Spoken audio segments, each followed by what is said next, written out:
Figure if I'm reviewing a religious movie, I'll wear a religious shirt. Made sense to me.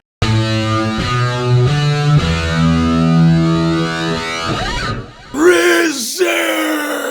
So Risen is ultimately another story about Jesus' crucifixion and resurrection. Right there, you're like, if there is one premise I have seen the most in movies, it's this one. But it's seen ultimately through a different angle. Joseph Fiennes plays this Roman soldier. He's ultimately the right hand of Pontius Pilate. He is charged with making sure Jesus' followers don't snatch his body and kind of stage a whole resurrection thing. But as we would have it, Jesus' body disappears. So now this guy is on the hunt for a body. Which I did like the fact that this guy is like, no. Facts are facts, seeing is believing. Bodies don't just rise. So ultimately, he's either going to find a dead body and find out this is all staged, or he won't, and he's gonna see things that makes him question everything he knows to be real, and he's gonna have to accept the fact that this body rose from the dead. He's gonna have to accept that which we feel is real in here. That's right, he's gonna have to accept the fact that zombies are real. But on a serious note, I did like the fact that this was taken from that angle. I thought Joseph Fiennes did a good job. He has Tom Felton with him, this Draco Malfoy, which is funny. His name is Lucius in this movie, and I'm like, oh, Lucius Malfoy, holy shit, it's a prequel story. But he's the young go-getter, no, he's like, I'm gonna follow you anywhere. So they're ultimately on their hunt. That's right, it's the fugitive with really no one on the run. This dude's just looking for a body. And I did like the budget. Some of these Bible movies, you're like, this had zero budget. This one actually had production behind it, made it feel a little more real. But you know this guy is on a wild goose chase because you know the end result. This movie isn't made by someone who's like, hey, I'm an atheist and I want to make this movie that shows Jesus was not a Messiah. So you know that Jesus is the Messiah in this movie. So you know he's really looking for nothing, so you're just watching him go through the motions. And in that, I wish they pushed the envelope a little more on him being a non-believer. Kind of like the exorcism of Emily Rose. All the courtroom scenes, one side presents the case and the other side presents the case. You're like,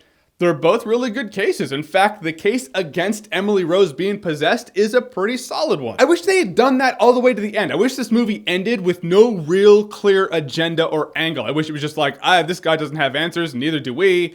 But that was actually really cool to see. But in the end, they go the route, and I feel like this is almost spoiler territory. Although they do talk about it in the trailer, I'm still gonna give you a spoiler warning. You've been warned. At a point in the movie, he comes face to face with Jesus, and he's like, that's impossible. I have to question everything. Everything I thought was real is actually not real. And it's all different for me now. Now he's a believer because seeing is believing. But it felt kind of cheap for me. It was really cool seeing this guy going, no, facts are facts, seeing is believing. He was ultimately on the level with the rest of us. A lot of times someone hears from someone who hears from someone that they saw some crazy miracle, but in the end, I don't really personally see miracles on a day-to-day basis, so it's hard for me to qualify that. I felt really relatable. I was like, yeah, I kind of get where you're coming from, dude. And at a point, he gets this in-your-face answer. It's just like, oh, okay, well, I guess it's no different than the other apostles who all saw that stuff too. It was really cool having someone on the outside looking in, and in the end now he's on the in crowd and all right, we're just kind of watching it play out now. Now, this is clearly the religious movie, and that's the angle it's going, which I expected that they would do. Doesn't change the fact that as a movie, I felt it would have been more interesting if that hadn't happened. But in the end, guys, Risen was actually an interesting angle and an interesting take on a very familiar story. I enjoyed the movie as a whole, and I will say Risen was actually a good time, no alcohol required. All right, guys, so Risen, have you seen it? What did you think about it? Or what's your favorite movie about Jesus? There are 100 of them out there, and you don't even have to be a religious person to have watched them. Possibly you had a very religious grandma who was like, you want to spend the day with me? Watch this. Whatever you think, comment below, let me know. And as always, if you like what you've seen here and you want to see more, click right here to see more.